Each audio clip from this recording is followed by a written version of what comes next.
Hi my dear friends, ಎಲ್ಲರಿಗೂ ನಮಸ್ಕಾರ. ಎಲ್ಲರೂ ಹೇಗಿದ್ದೀರಾ? ಎಲ್ಲರೂ ಚೆನ್ನಾಗಿದ್ದೀರಾ ಅಂತ ಭಾವಿಸ್ತಾ ಇದ್ದೀನಿ. ನಾನು ತುಂಬ ದಿನಗಳ ನಂತರ ವಿಡಿಯೋ ಮಾಡ್ತಾ ಇದ್ದೀನಿ. ಇವಾಗ ಕಾಲ್ ಫಾರ್ಮ್ ಆಗುತ್ತೆ ಅನ್ನೋ ಭರವಸೆಯಲ್ಲಿ, ಅಂದರೆ ಇವಾಗ civil P C call form ಆಗಿದೆ, ನೆಕ್ಸ್ಟ್ ಟೀಚರ್ಸ್ ಕಾಲ್ ಫಾರ್ಮು ಆಗುತ್ತೆ ಅಂತ ಹೇಳ್ತಾ ಇದ್ದಾರೆ. ಹಾಗಾಗಿ ಇನ್ನು ನಾವು ಸ್ಟಡಿ ಮಾಡದೆ ಕೂತ್ಕೊಂಡ್ರೆ ಆಗೋದಿಲ್ಲ ಅನ್ನೋ ಉದ್ದೇಶದಿಂದ ನಾನಿವಾಗ ಸ್ಟಡಿ ಮಾಡೋಕ್ಕೆ ಸ್ಟಾರ್ಟ್ ಮಾಡಿದ್ದೀನಿ. ನಾನು ತುಂಬ ದಿನ 1 ಮಂತ್ ಆಯಿತು ಸ್ಟಡಿ ಸ್ಟಾರ್ಟ್ ಮಾಡಿ, ಮತ್ತು ನಾನು ವಿಡಿಯೋ ಮಾಡೋಕ್ಕಾಗಿದ್ದಿಲ್ಲ.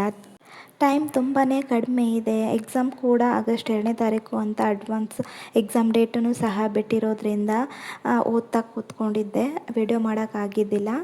ಮತ್ತು ಹಾಗೆಯೇ ಓದ್ತಾ ಫ್ರೆಂಡ್ಸ್ ಜೊತೆನೇ ಓದೋದು ತುಂಬ ಚೆನ್ನಾಗಿರುತ್ತೆ ಅಂತ ಅಂದ್ಕೊಂಡು ಮತ್ತೆ ನಾನು ವಿಡಿಯೋ ಸ್ಟಾರ್ಟ್ ಮಾಡ್ತಾ ಇದ್ದೀನಿ. ಫ್ರೆಂಡ್ಸ್, ನಾವು ಜಾಬ್ ತಗೊಳ್ತೀವೋ ಬಿಡ್ತೀವೋ ಗೊತ್ತಿಲ್ಲ, ಆದರೆ ಪ್ರಯತ್ನವಂತೂ ಪಟ್ಟೇ ಪಡೋಣ. ಯಾಕಂದರೆ ಪ್ರಯತ್ನ ಪಡ್ದೇ ಸುಮ್ಮನೆ ಕೂತ್ಕೊಂಡು ನಮಗೆ ಜಾಬ್ ಆಗಲಿಲ್ಲ ಅಂತ ಬೇಜಾರಾಗೋಕ್ಕಿಂತ ಪ್ರಯತ್ನ ಪಟ್ವಿ, ನಮ್ಮ ಪ್ರಯತ್ನವನ್ನು ಮಾಡಿದ್ವಿ ಅನ್ನೋ ನೆಮ್ಮದಿಯಿಂದ ನಾವು ಬದುಕೋಕ್ಕಾಗುತ್ತೆ. ಹಾಗಾಗಿ ನಮ್ಮ ಕೈಯಲ್ಲಾದಷ್ಟು ಹಾರ್ಡ್ ವರ್ಕ್ ಮಾಡಿ ನಾವು ಸ್ಟಡಿನ ಮಾಡೋಣ.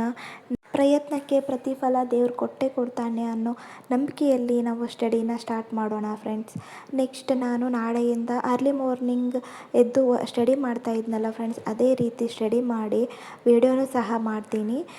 ನೀವು ಸಹ ನನ್ನ ಜೊತೆ ಸ್ಟಡಿಯಲ್ಲಿ ಪಾಲ್ಗೊಳ್ತೀರಾ, ಈ ಜರ್ನಿಯಲ್ಲಿ ನೀವು ಸಹ ಜಾಯ್ನ್ ಆಗ್ತೀರಾ ಅಂತ ನಂಬಿದ್ದೀನಿ. Bye friends.